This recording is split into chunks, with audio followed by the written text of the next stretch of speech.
மத்திய அரசின் ரீவாம்ப்டு distribution sector scheme திட்டத்தில் நிதி பெறவே மின் கட்டணத்தை உயர்த்தியுள்ளோம் என்று 2 ஆண்டுகளுக்கு முன்பு சொன்ன அதே பொய்யை மீண்டும் சொல்கிறது திமுக அரசு.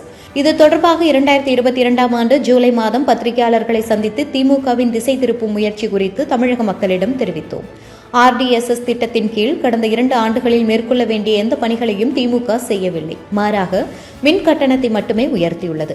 கடந்த 2 ஆண்டுகளில் நடந்த ஒரே மாற்றம் நலிவடைந்த BGR நிறுவனத்திற்கு வழங்கப்பட்ட ஒப்பந்தம் திமுக அரசால் புதுப்பிக்கப்பட்டு மீண்டும் ரத்து செய்யப்பட்டது மட்டுமே என தெரிவித்துள்ளார்.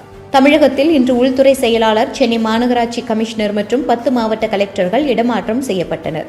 மாலை மேலும் பல IAS அதிகாரிகள் இடமாற்றம் செய்யப்பட்டனர். இந்து சமய அறநிலையத்துறை கமிஷனராக இருந்த முரளிதரன் இடமாற்றம் செய்யப்பட்டார். அவருக்கு பதில் புதிய கமிஷனராக ஸ்ரீதர் நியமிக்கப்பட்டு உள்ளார். தமிழகத்தில் மணல் குவாரி முறைகேடு புகார் தொடர்பாக தொழிலதிபர்கள் மீது அமலாக்கத்துறை பதிவு செய்துள்ள வழக்கை ரத்து செய்ய சென்னை உயர்நீதிமன்றம் உத்தரவிட்டது. மணல் குவாரிகளில் அரசு நிர்ணயித்த அளவை விட கூடுதலாக மணல் அள்ளி விற்பனை செய்ததாகவும் அதன் மூலம் கிடைத்த வருமானத்தை சட்டவிரோதமாக பரிமாற்றம் செய்ததாகவும் தொழிலதிபர்கள் ராமச்சந்திரன் மற்றும் ரத்தினம் மீது அமலாக்கத்துறை வழக்கு பதிவு செய்துள்ளது. இந்த வழக்கை ரத்து செய்ய கோரியும் சொத்து முடக்கத்தை நீக்க கோரியும் ராமச்சந்திரன், ரத்தினம் ஆகியோர் சென்னை உயர்நீதிமன்றத்தில் மனு தாக்கல் செய்தனர். இந்த வழக்கில் இன்று விசாரணை நடைபெற்றது. இவ்வழக்கில் தீர்ப்பளித்த நீதிபதிகள் அமலாக்கத்துறை நடவடிக்கை சட்டவிரோதமானது, மணல் குவாரிகள் அமலாக்கத்துறை அதிகார வரம்புக்குள் வராது என்று குறிப்பிட்டு தொழிலதிபர்களுக்கு எதிரான வழக்கை ரத்து செய்தனர். தாம்பரம் ரயில் நிலையத்தில் 4 கோடி ரூபாய் பறிமுதல் செய்யப்பட்ட வழக்கை CBCID விசாரணை நடத்தி வருகிறது. இன்று CBCID அதிகாரிகள் முன் திருநெல்வேலி மக்களவை தொகுதியில் பாஜக சார்பில் போட்டியிட்ட நயினார் நாகேந்திரன் ஆஜரானார்.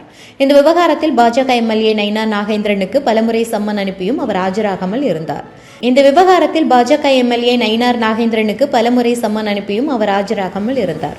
இந்த நிலையில் இன்று நேரில் ஆஜராகி விளக்கம் அளித்துள்ளார். சட்டவிரோத பண பரிமாற்றம் தொடர்பான வழக்கில் செந்தில் பாலாஜி முதன்மை அமர்வு நீதிமன்றத்தில் நீதிபதி அல்லி முன்பு ஆஜர்படுத்தப்பட்டார். அவருக்கு அந்த வங்கி சம்பந்தப்பட்ட ஆவணங்கள் வழங்கப்பட்டது.